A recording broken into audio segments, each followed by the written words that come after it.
Welcome to First Edition, the all things comics, film, and pop culture web show. I'm George Aguilar, and I'd like to start the show with a very special thank you to one of my best friends, Jonathan Loss, for designing the new logo for the show. And now for news and commentary.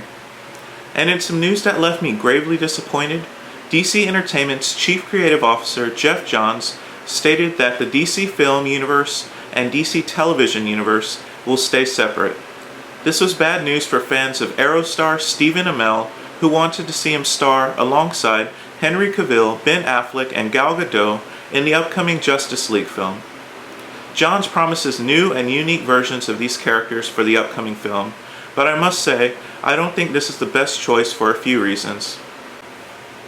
The first reason is that Stephen Amell is a perfect Green Arrow, and Grant Gustin also looks to be a great Flash. A lot of fans are dying to see them on the big screen. The second reason is that it seems odd to me that DC and Warner Brothers would dish out a lot of money to have two different actors playing the same character, one for television and the other on the big screen. I think it would make more sense to incorporate these established characters into the film. And lastly, I think by involving Stephen Amell and Grant Gustin, they would likely bring fans of these characters to watch the eventual Justice League film when it comes out. Depending on how they're portrayed on the film, this could likely translate into fans from the film reciprocating this and watching the shows to see the continued adventures of their heroes in between films. Of course, casting is up to the director, and even if Stephen Amell and Grant Gustin won't be joining the Justice League film, I hope director Zack Snyder makes some incredible casting choices for these characters in the upcoming films. In some Marvel news, a longtime friend and ally to Steve Rogers, the current Captain America, will assume the mantle of the Sentinel of Liberty. After the shocking events in Captain America number 21, where Captain America's enemies managed to remove the super soldier serum from Steve Rogers' body, he becomes physically incapable of continuing, and so a new Captain America is appointed. Sam Wilson, aka the High-Flying Falcon, will take on the shield and cowl as the new Captain America in the pages of the new ongoing comic series, All New Captain America #1, written by writer Rick Remender and artist Stuart Immonen. And for those worried about Steve, don't worry, he's still alive and will serve as the new Captain America's mentor and strategic support. In other comics news, Life with Archie number 36 tells a tale sure to leave longtime Archie comics fans in mourning. Longtime comic character Archie Andrews will pass into the great beyond in Life with Archie number 36. The character has been a staple of the comics industry since his creation back in 1941. Details on Archie's death reveal that he will have a heroic end and sacrifice himself to save a friend. But don't be too sad. This story occurs in the pages of Life with Archie, which is a series that tells alternate stories later in Archie's life, and Archie will still star in his ongoing comic series.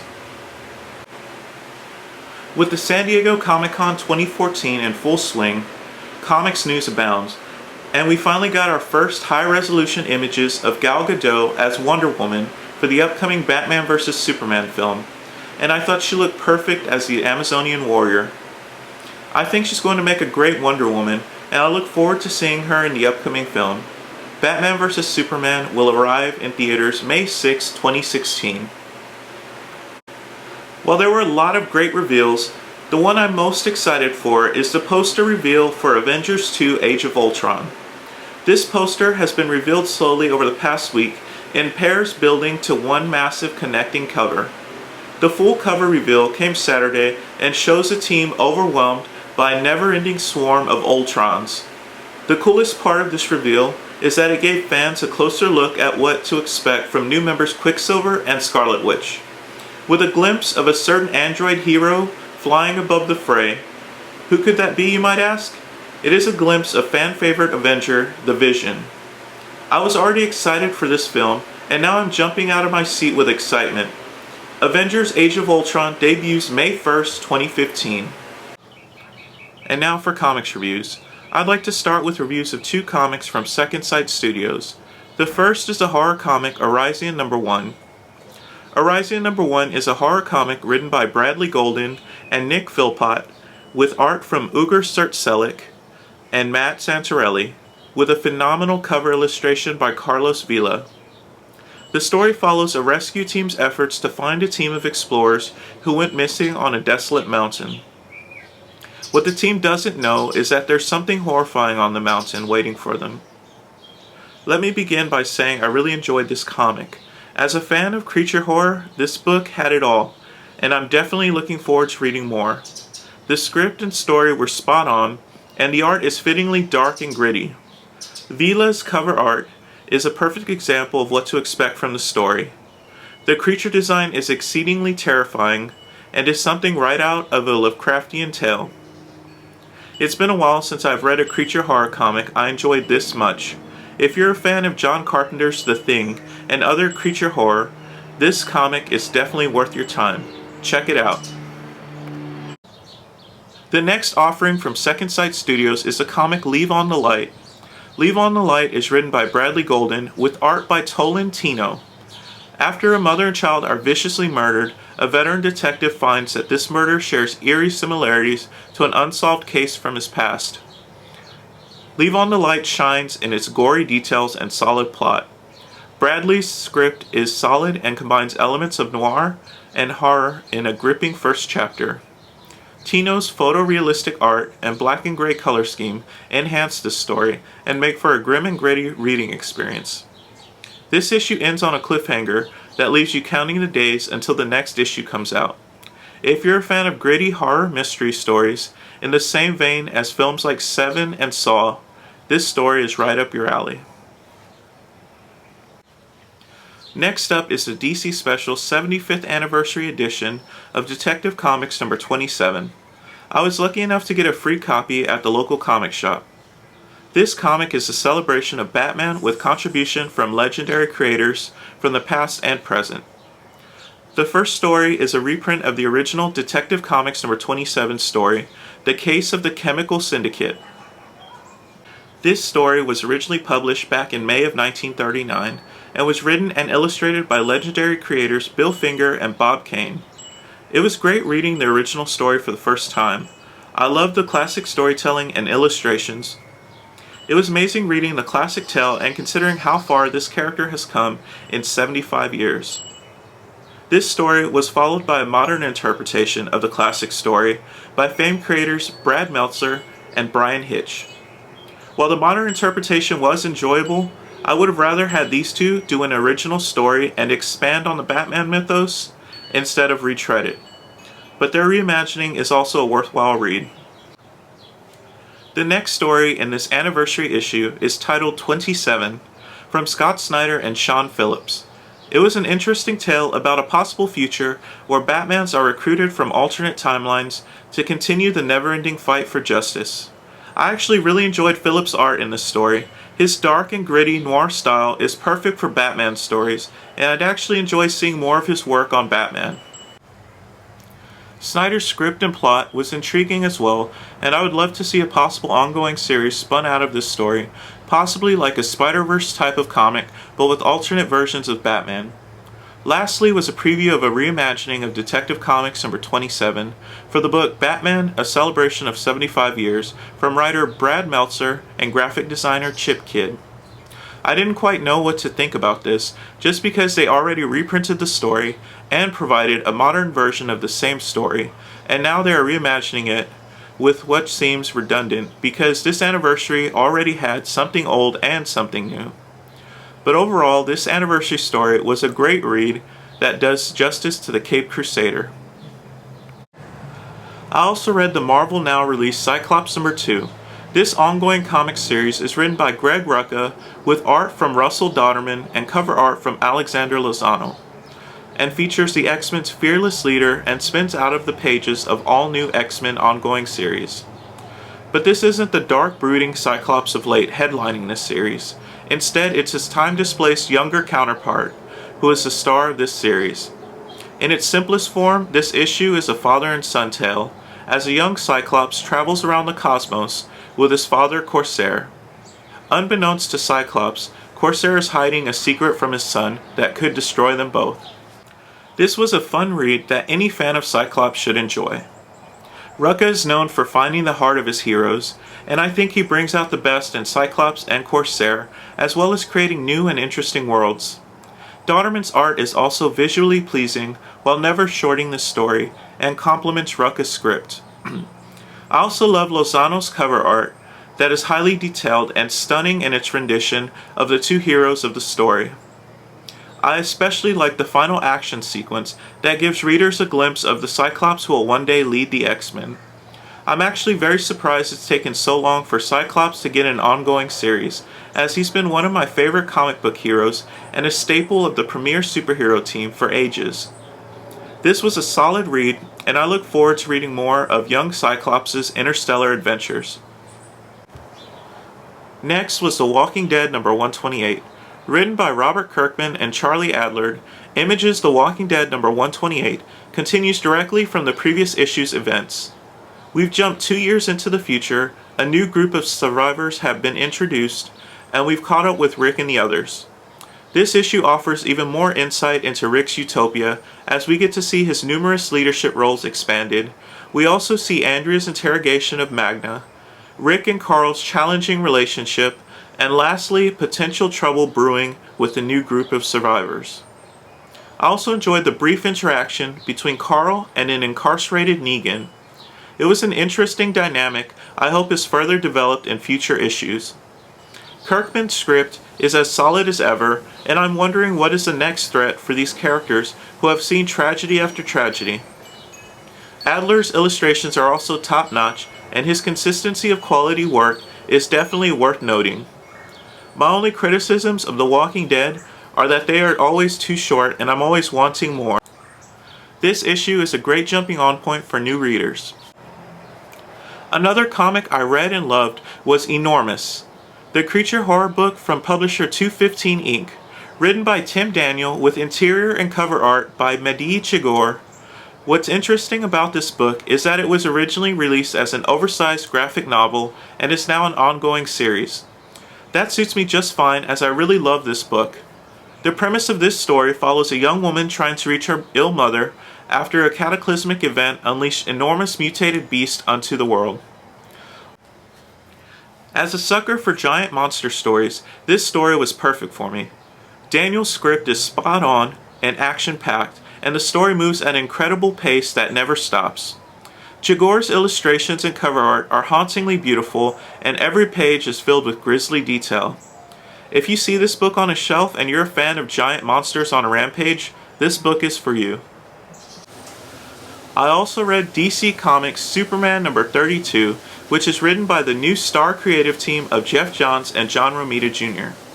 This story begins with a parallel origin story to Superman's, of doomed parents saving their child by jettisoning him into the great unknown. This story also serves as a turning point in Clark Kent's life, with a possible return to the Daily Planet. It also introduces the powerful Samson into the new 52 Superman mythos, and it is unknown if he will be friend or foe. Johns kicks off his run with a promising start, and I'm interested to see more of what he has in store for the Man of Steel. Romita Jr.'s art is highly stylized and polarizing. If you're a fan of Romita Jr.'s kinetic art style, this book is perfect for you, but if not, you will have to adjust to the art or pass on this book. As a fan of both Johns and Romita Jr.'s works, I enjoyed this issue, but don't expect too much from this issue, as it is a fresh start and intended as a jumping on point for new readers. As a Superman fan, I really enjoyed this book, and I'm looking forward to seeing what comes next. Next is Titan Comics Doctor Who number 1, written by Nick Abadzis with art from Elena Casagrande and cover art from Alex X. Zhang. This issue features the adventures of the 10th Doctor, aka David Tennant. As a huge Doctor Who fan, I was torn between this issue and the other Doctor Who number 1 starring Matt Smith's 11th Doctor. The reason I chose this one is because my memories of Matt Smith's Doctor are still fresh, and I found I missed seeing new adventures with David Tennant's 10th Doctor, so I went with this one.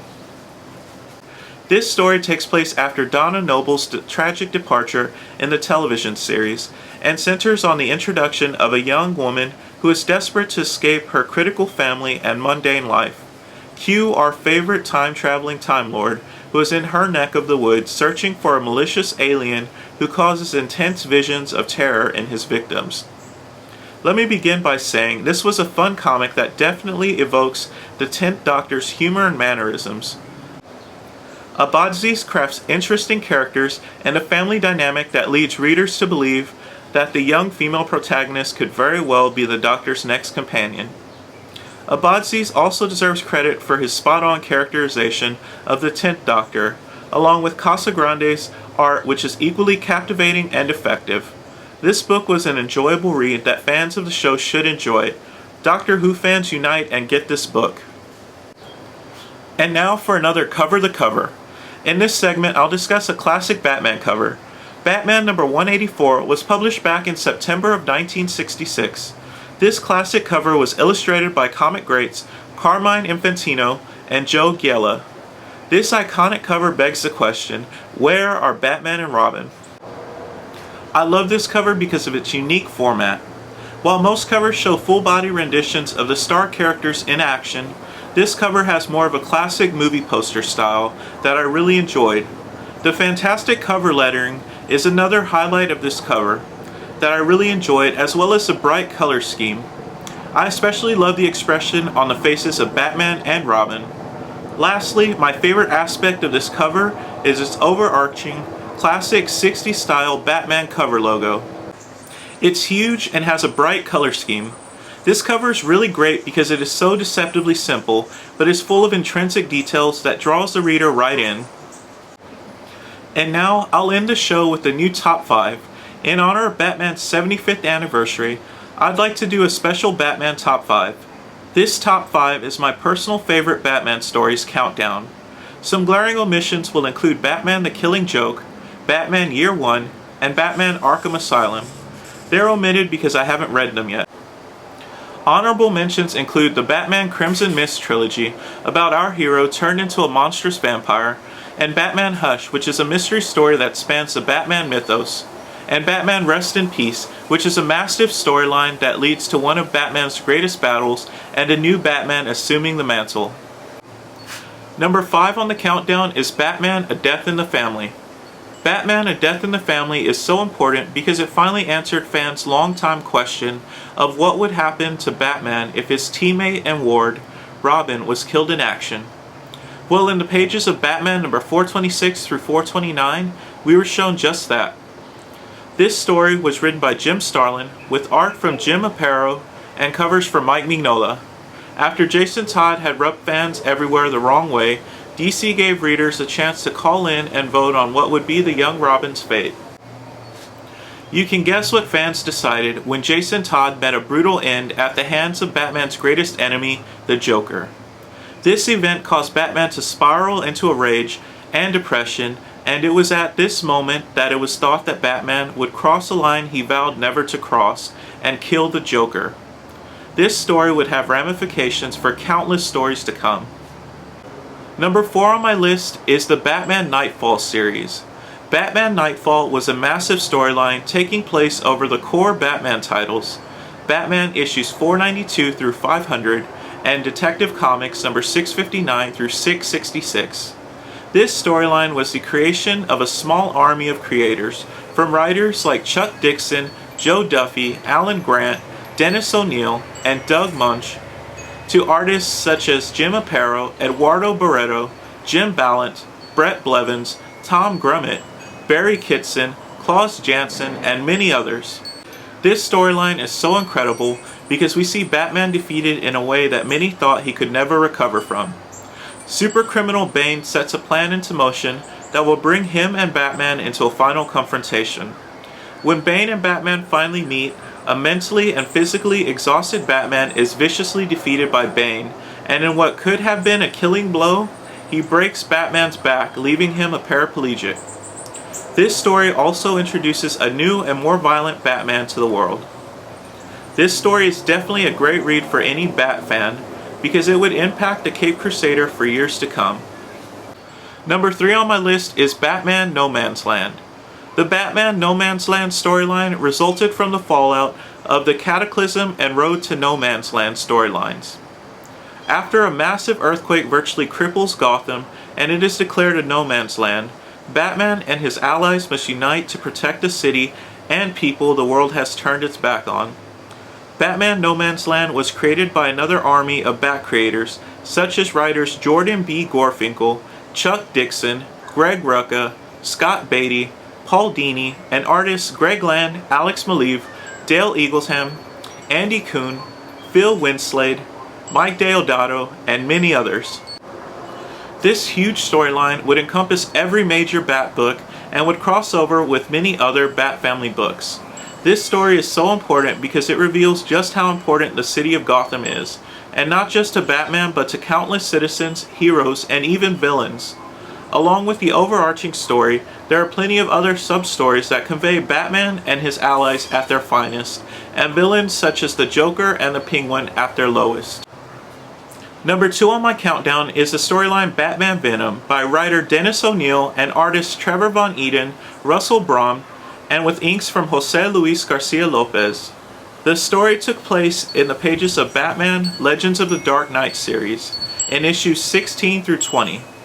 When Batman fails to save a young girl because he isn't strong enough to move an obstacle, her death hits him in a way that is rarely seen in Batman tales. It also leads Batman to do something that no one ever expected, as he begins taking strength-enhancing drugs. What I really loved about this story was it showed me a Batman who for the first time seemed human. While that may seem like an odd statement, I felt it was true because to me, Batman and his accomplishments seemed truly superhuman. He rarely failed, and when he did, it usually did not result in the death of an innocent, especially a child. In this storyline, we see how human he really is and how deeply impacted he is by failure.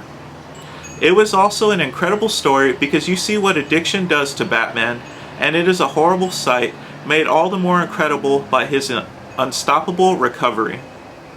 This story is so great because you see Batman at his lowest and at his greatest. This story is one of the most emotional and heart-wrenching Batman tales that I've ever read, and that's why it's my second favorite Batman story. Last on my list is my favorite Batman story of all time, Batman The Dark Knight Returns. The Dark Knight Returns is a 4-issue miniseries written by Frank Miller with illustrations from Frank Miller and Klaus Janson. This is a futuristic tale set in a dystopian future where Gotham is a lawless city and Batman is a memory. This story is so incredible because Miller delivers a definitive characterization of the aged Crusader who will never stop being Batman. After Bruce Wayne is forced out of retirement to combat the rising criminal forces, he joins forces with the new Robin, and the real adventure begins. This story has it all, and especially delivers on brutal confrontations with the likes of a mutant gang leader, the Joker, and even the Man of Steel himself, Superman. Miller creates a world that's spiraling out of control and only Batman can save. This tale is the definitive story of what Batman's future could be, and as much as you want Bruce Wayne to have a happy ending, The Dark Knight Returns is a story that seems to be the only future for the Caped Crusader. And for anyone who hasn't seen the San Diego Comic-Con teaser trailer for the upcoming Batman vs. Superman film, it looks like the film shares some similarities with this story, including a costume and cataclysmic brawl between these two heroes. Batman The Dark Knight Returns is a transcendent tale of the Caped Crusader and is a must-read for any Bat fan. Well, that's it for this episode of First Edition, the all things comics, film, and pop culture web show. Come back next time for more news and commentary, and if you like this show, please like, subscribe, and comment. Thanks.